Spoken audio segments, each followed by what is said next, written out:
Listen to the people. Listen to humanity. Listen to the parrot. Parrot TV. Parrot TV. Parrot TV. Parrot TV. Parrot TV. Listen to the people. Listen to humanity. Listen. Hi, I am Dustin Pickering from Parrot Literary Corner. You know me, your noble and honest host, and I've got exciting news for you. Last anthology, Series 1, The Literary Parrot, did such a great job. We want to continue to provide this community service to our viewers and to our contributors to the program. So please get up and get a copy immediately. You know, if you're in this book, you want to get a copy. If you're not in the book, you want to get a copy and see what we're doing. You want to be excited with us. We want you on this program, and we hope to see you sometime soon on The Literary Parrot. You have to get your hands on this copy. It's amazing. It's an absolutely beautiful anthology meant just for you.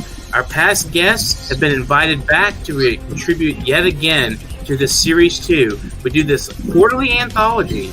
We will be doing this after our 200 episode milestone. As of this last quarter, we reached 200 episodes, and past that, get up and get a copy immediately. This is the only TV show on earth for creative writers, and our guests are amazing. They're also community activists building from the ground up. This program is for everybody out there who is a creative mind. Order several copies if you can and donate to local libraries. Do you know that there is a publishing company that wants to make life easier for you as a writer? This publishing company is called World Inkers Printing and Publishing. We publish in all different languages, and we're looking for writers of all genres, all formats. We're looking for scholars, ghostwriters, playwrights, poets, short fiction, novelists, you name it. We're looking for anybody who is interested in writing and the craft of writing to be in touch with us. You can reach us at info.worldinkers@gmail.com. With World Inkers Printing and Publishing, you do not require a lot of money to publish. Are you curious about financial literacy? Then take a look at Professor Anthony Rivecchio's new program on Parrot TV. It's called Financial Focus University. This is an excellent program to learn about questions related to your own finances post-COVID, and how you can manage your money, how you can work with your tax situation. And this is an excellent and informative discussion of financial literacy. With Professor Anthony Rivecchio, your financial problems will be solved at Parrot TV with Financial Focus University. Hi, welcome to World Inkers Network. I'm Dustin Pickering, your noble and honest host. This is episode number 271, and today we have Chiara Talluto. And she writes inspirational Christian drama empowering women to discover their faith, use perseverance to overcome adversity, and become heroes of their own destinies. She also writes middle-grade fantasy fairy tales to encourage girls in developing strong morals and values, and to always stand up for what is right. Her family often reminds her that she is the master storyteller in her household because she has a passion for writing about people who struggle with decisions and conflicts that arise in their lives. All of her writings contain an element of Christianity and faith. She's been blessed to have published 4 books, a Christian romance, Love's Perfect Surrender, and 2 middle-grade fantasy fairy tales, Petrella, the Gillian Princess, and A Tribute to Tulipa, and an inspirational fiction, She Made It Matter. Thanks for joining us on the show today, Chiara. How are you doing? Good, Dustin. Thank you so very much for having me. I am going to make a quick correction. I know a lot of people, when they pronounce my name, they think of the CH as a ch sound. But okay. I am from an Italian background, so it's a K sound. It's Chiara Talluto. Chiara. Think of like tiara, like a tiara on your head. So cool. No mistake on your end, but it's I've had a lot said to me. I have had so tiara. It would be Chiara Talluto. Chiara, like a K sound. Okay, Chiara. Okay, gotcha. I don't want to make sure I get your name correct. So my first Perfect. question for you is that since you're writing from a Christian perspective, primarily to young women and women, why choose to write specifically to women, and what is a Christian perspective, and why does that relate to women's issues? Good question. I've been asked this often. Um, Hmm. I don't write when people think of Christian fiction, they think of more biblical scriptures.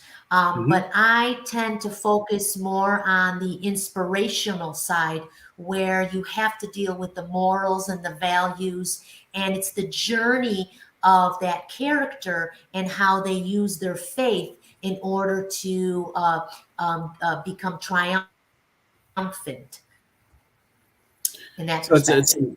and you mentioned in your bio about mastering destiny, and I think that's an interesting concept about free will and making choices that concern you and your life and your personal, where you want to take yourself. And is that something you address in your stories? Yes. Um, what I try to do is each of my characters, I like to write honest and compelling stories, stories that are relatable, stories that are real life. And Hmm. so these are ordinary people that are going through extraordinary events in their life, whether there is in my first book, Love's Perfect Surrender, they're dealing with infertility, and then their child is born with a congenital limb deficiency. So it kind of squashes their vision of this family, of what they wanted their life to be. And then you have these challenges.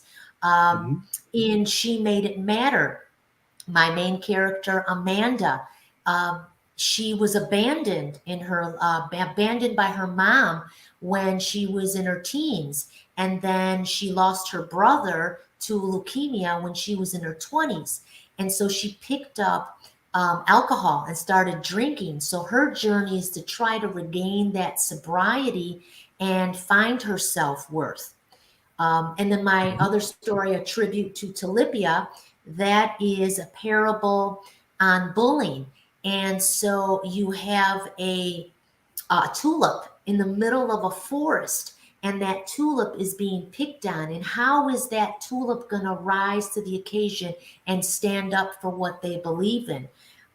So I kind of use those types of stories. And then with Petrella, the Gillian princess, it's about a princess who ends up defying her father's authority in order to follow her own heart and create that destiny. So each one of my main characters takes the route, and it's challenging. Now, one of the things that I have been asked with Christian fiction is, oh, so at the end of the stories that you've written, everything gets wrapped up, and Jesus saves, and it's wonderful, and that sort of Hmm. thing. Um, but I tell them to just what I tell them in terms of my inspirational writing is that I'm not writing a story of chicken soup for the soul mentality where Jesus Hmm. saves, but more or less we still have to continue and carry our cross even though we overcome those challenges. Would you say that a lot of these kind of challenges that common people face are to help instill a kind of dignity and self worth in people? Is that a lesson you like to impart through your stories? Yes. My faith, my Christian faith, is very, very big. I didn't start out as a Christian writer. It just happened because I've always gravitated to stories that have morals and values. So when you have that, you want to, if I gravitate to that kind of writing, I want to be able to write that so I can encourage people to find their purpose in their life. So, and this is like a life owned wisdom. I mean, you're not writing from like the clouds. This is stuff that you've faced and you've seen yourself. I mean, I'm assuming because a lot of people will criticize a Christian author as saying, "Oh, well, you're just writing that from from the church," kind of thing. But this is stuff that a lot of people really face, even in the churches. I mean, there's a lot of addiction issues with people, and they're struggling, and that's why they're there. They're looking for community. And do you find that that's something that the church offers, and that your stories maybe address the concept of community as well? Yes, I believe so. The church is supposed to be a hospital for broken people.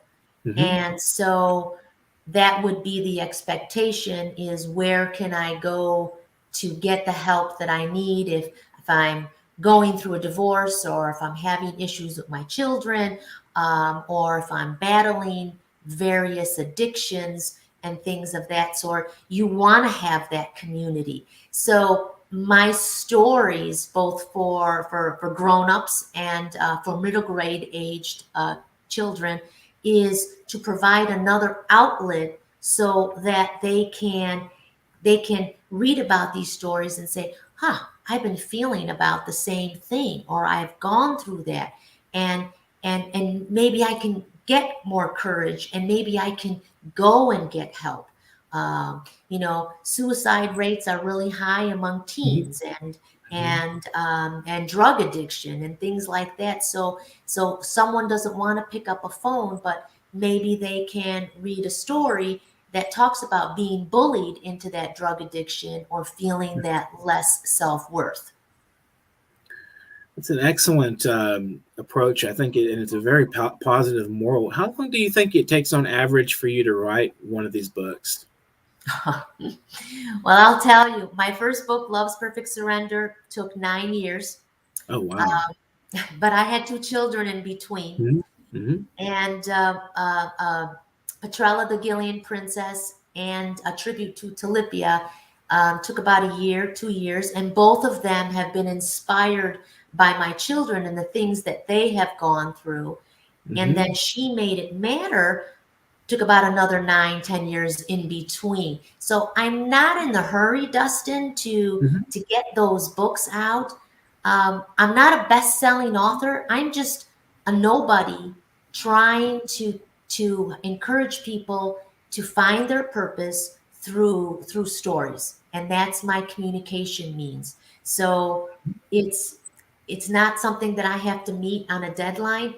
I'm an independently published author, and so I prefer that, to go at my pace. But I know some people take a lot longer. Mine is just what it is right now. I'm actually working on a short story, Christian dystopian. I can never say that word correctly. And I wrote dystopian. Thank you. Mm-hmm. I wrote that back in 2007. I've resurrected it. It's a short story, and now I'm making edits and making changes and things like that to it right now.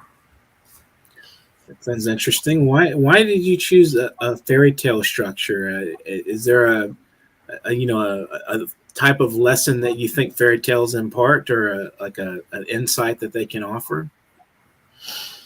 I do. Both of them. I have 2 daughters, 11 and a half and 13 and a half. And they've always been very interested in, Tangled and Cinderella and Frozen and all those different stories.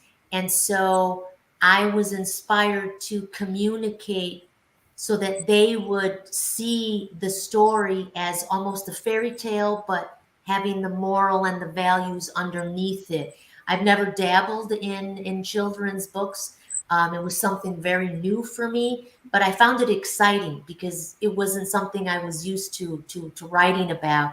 And it was a good challenge to write the stories in order to teach them the lessons. And I hope in future stories, when I write more, I will be able to have those morals and lessons hidden in there. So it's not preaching, but more of an experiential lesson learned.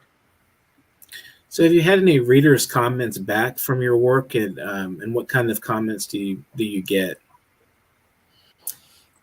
I've gotten overall, thankfully, I've gotten overall some very good feedback. Um, some of my readers will say you delve into heavy topics. Hmm. Um, like abandonment and alcoholism and infertility and things like that. So those are hard to have conversations in and of itself, Hmm. and I take those seriously because I know people struggle with those types of things in their lives. So that's Hmm. a good plus from that standpoint. Um, my writing is relatable. It's it's not flowery. I'm not that kind of writer. I just kind of put it out there and I let the reader determine how they're going to um, receive it. So that has been positive overall in the type of writing that I do. How would you describe the central message of Christianity as it relates to your work? You can start again. You can always have a fresh start. Hmm. Forgive yourself. You are worthy in this world because you have been placed here for a reason and during this particular time period. Um, and that you are valued and you do bring something in your life for others to see. And maybe it's a smile at the grocery store when we're not wearing our masks, or it's or it's someone, you're touching their hand, or just calling them or texting them or what have you. So I think those kind of things are important and you don't want to lose them. Within the last couple years with the pandemic and things, I think we've become somewhat isolated in a sense and afraid, and we need to lift that fear so that we can bring in the goodness and then be able to push it back out. So what was the motivation for you to write your first book? Is there something in your life that you decided I'm going to sit down and write, or was it just you started writing and it just evolved, or how did that process happen for you? Love's Perfect Surrender was a story.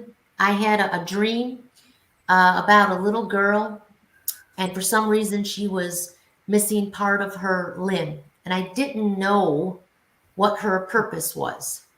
And I thought, well, how can I bring her story? Because, people will look at this child as challenged. She's not normal. She's missing her leg below her right knee.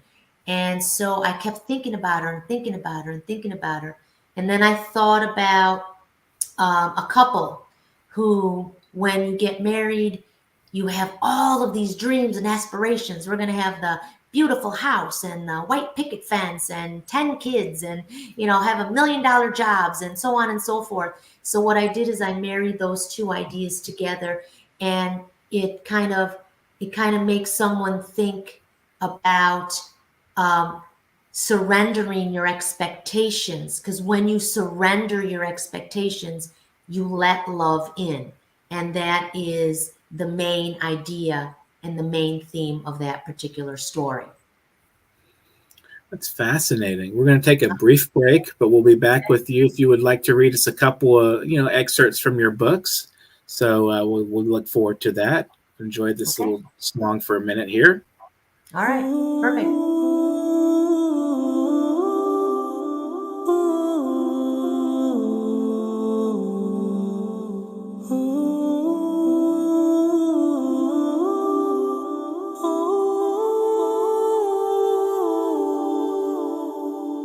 Every night in my dreams, I pray that I see you. That is what I ask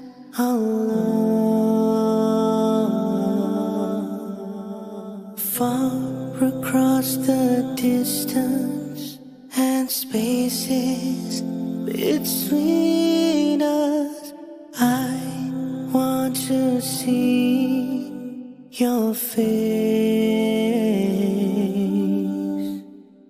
Near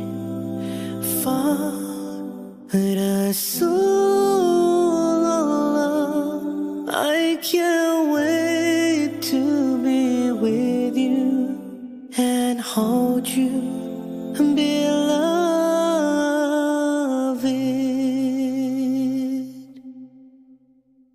Your love can touch us one time and last for a lifetime. Your sunnahs have helped me through my life. Ya Ilahi, you have blessed us with your prophet Muhammad sallallahu alayhi wa sallam.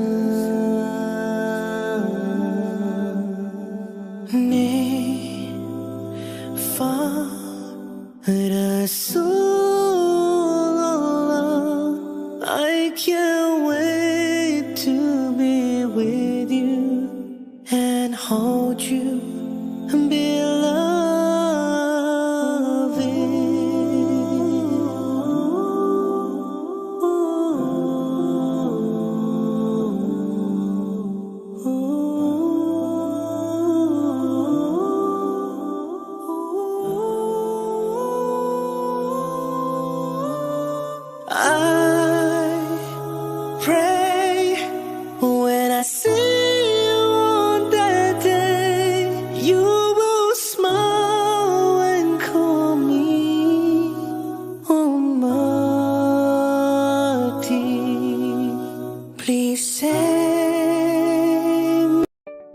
Are you curious about financial literacy?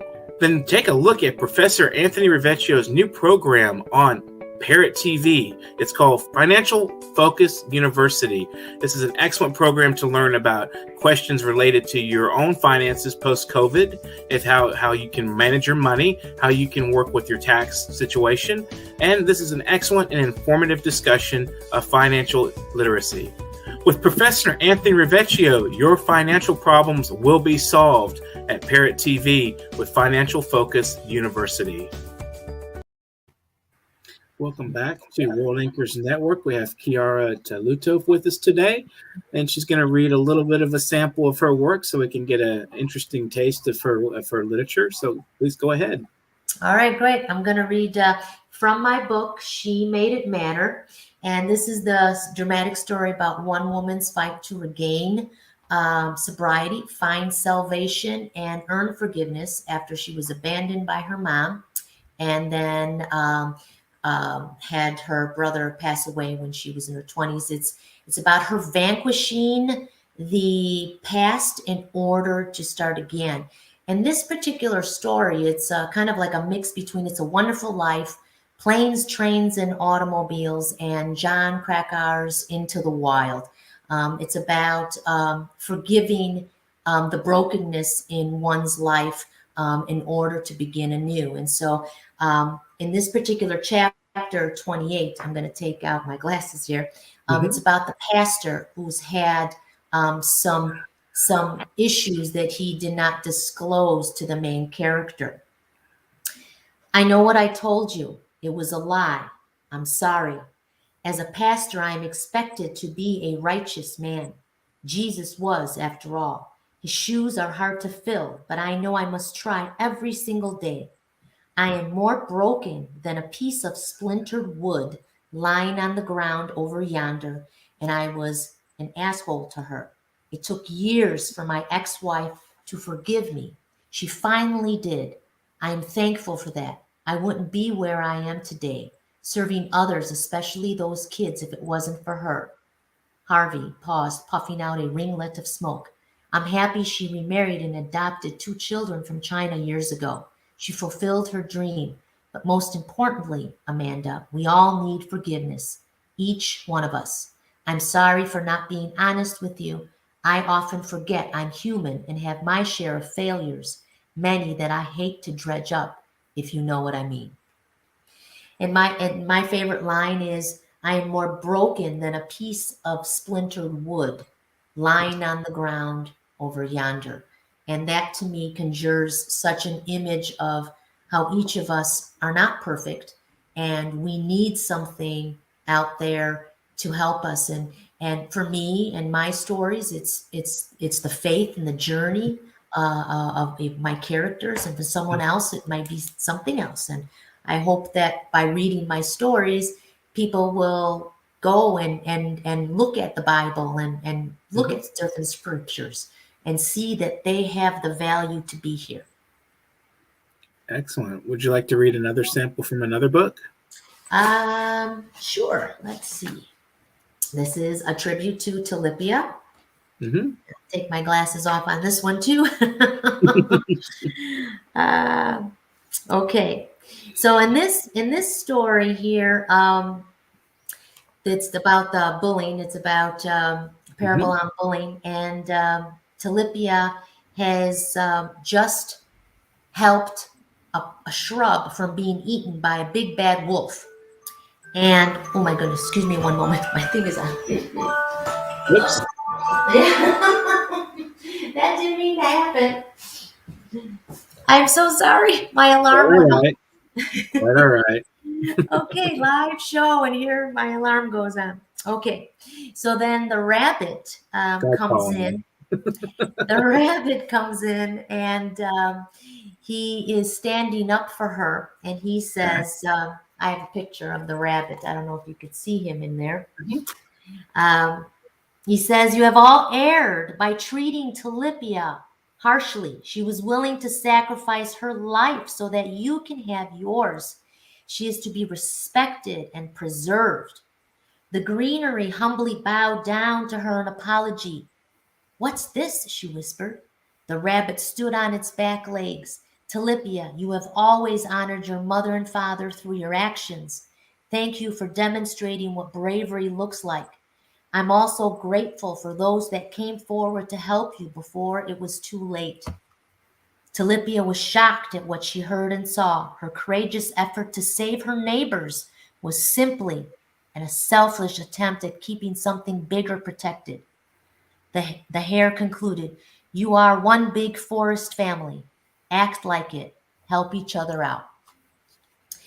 This particular book, I aligned myself with an organization called standforthesilent.org.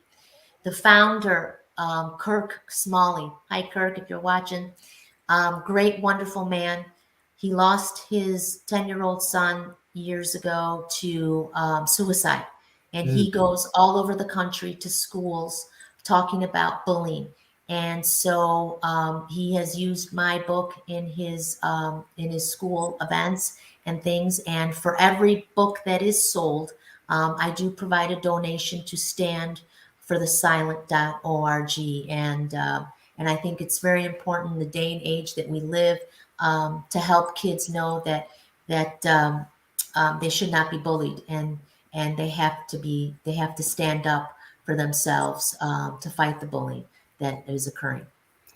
Yeah, I was a victim of bullying myself, and it leaves quite a lot of scars on you for a long time. And it tends to be the more vulnerable kids, with people with disabilities, kids that are socially awkward, have troubled families already. You know, it can very much be those kinds of people. It's like the ones that are not as able to be confident and stand for themselves, regardless of what the reason is. A lot of the tougher kids, they come around and they think they're throwing their weight around. It's really the school environment can be very frightening. Yes, it can, and it's tough out there. We have to equip the kids to equip them from the head to the feet, and giving them the confidence and the courage that they need to go. And it is a tough age, and when you're in middle school and high school, with all the things that are going on. So transitions and personal transitions and learning about the world as it is. I mean, you come from basically being a kid kind of in a little, kind of almost still in the crib, all of a sudden you're in the real world. That's how I felt when I was in 6th grade. I was like, what is this place? Yes, it's you very learn hard. slowly.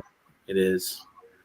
So what is one way you feel that you handle conflict and its resolution in your stories with the Christian perspective? I think what I like, what I hope I leave the reader is that we all have to carry our crosses at the end of the day, Mm-hmm. and things may not um, fit like come together as you hoped it would come together, Mm-hmm. but sometimes it can come through the back door in a different way, and therefore to have that faith and to wait on God's direction for you, for who's reading it. So that's what I hope. It's not always easy, and then Mm-hmm. sometimes things will happen, and you pray for it for years and years and years, and it doesn't happen, and all of a sudden it does happen. Mm-hmm.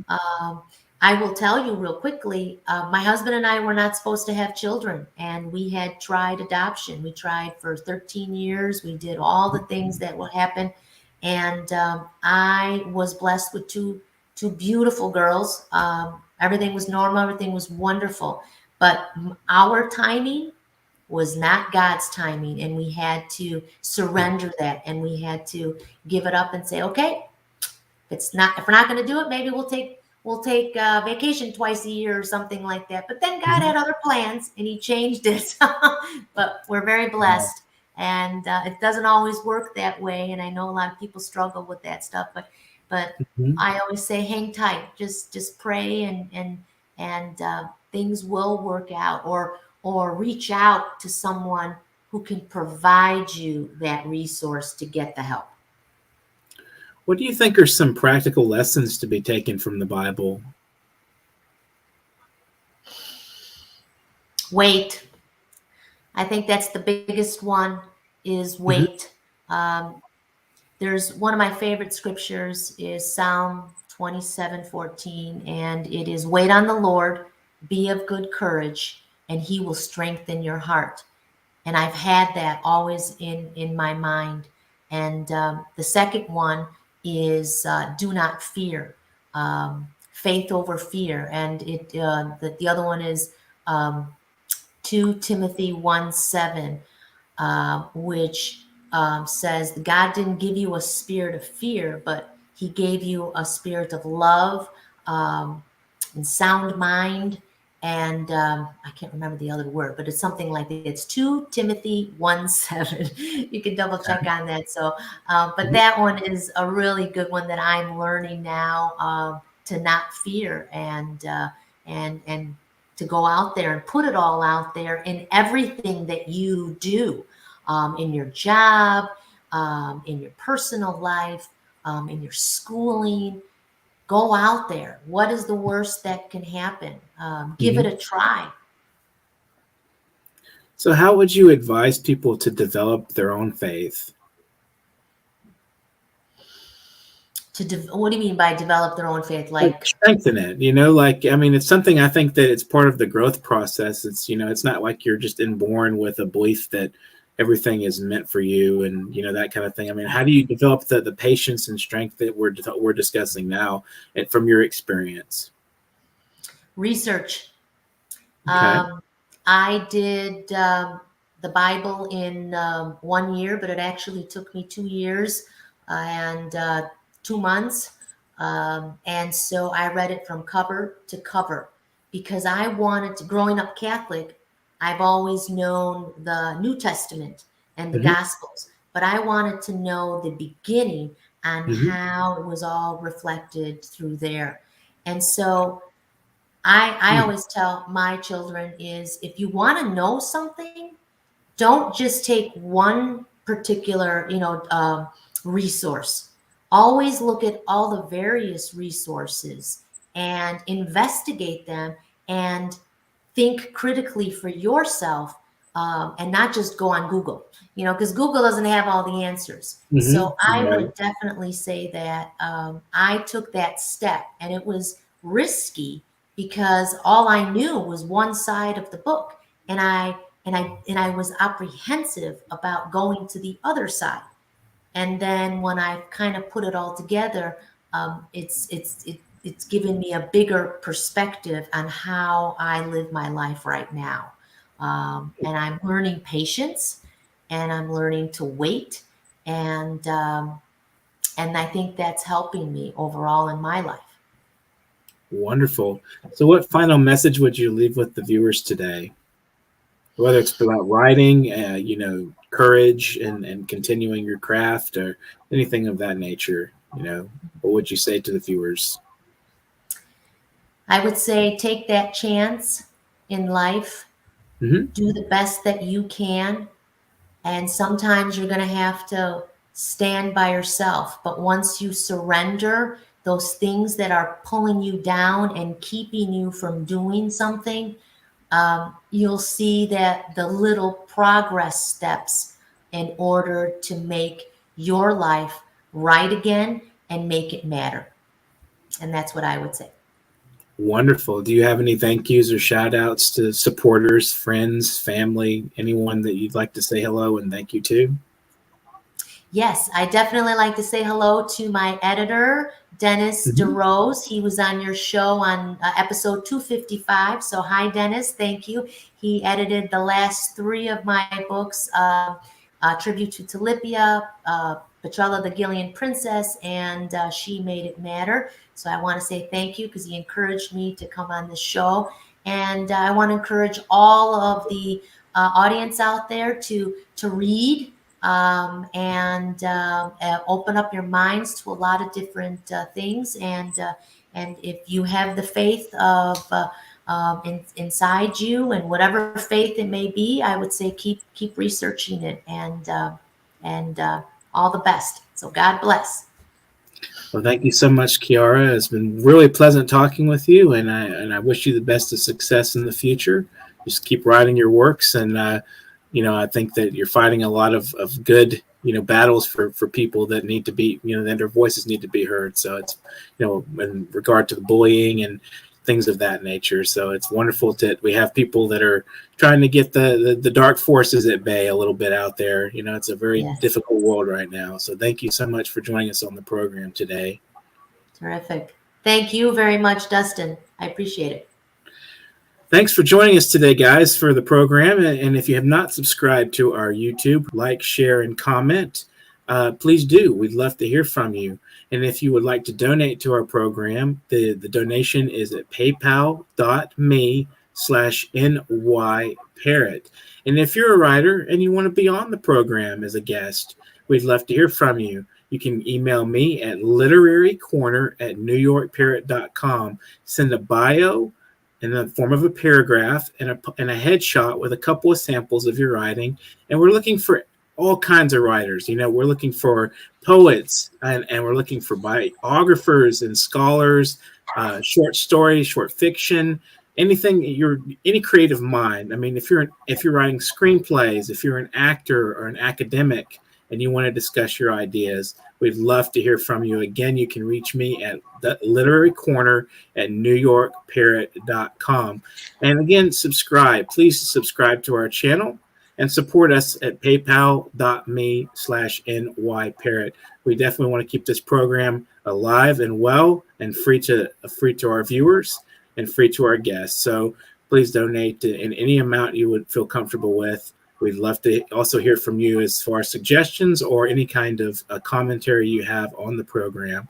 So if you guys out there are kind of having some doubts about writing today, now's a good time to sit down and do some writing. So have a great afternoon and get to writing. Do you know that there is a publishing company that wants to make life easier for you as a writer? This publishing company is called World Inkers Printing and Publishing. We publish in all different languages, and we're looking for writers of all genres, all formats. We're looking for scholars, ghostwriters, playwrights, poets, short fiction, novelists, you name it. We're looking for anybody who is interested in writing and the craft of writing to be in touch with us. You can reach us at info.worldinkers@gmail.com. With World Inkers Printing and Publishing, you do not require a lot of money to publish with us. Contact us today at info.worldinkers@gmail.com. Become a winner with other authors at World Inkers Printing and Publishing. Give us a shot. We will surely finish you. Are you curious about financial literacy? then take a look at Professor Anthony Rivecchio's new program on Parrot TV. It's called Financial Focus University. This is an excellent program to learn about questions related to your own finances post-COVID, if how you can manage your money, how you can work with your tax situation. And this is an excellent and informative discussion of financial literacy. With Professor Anthony Rivecchio, your financial problems will be solved at Parrot TV. Listen to the people.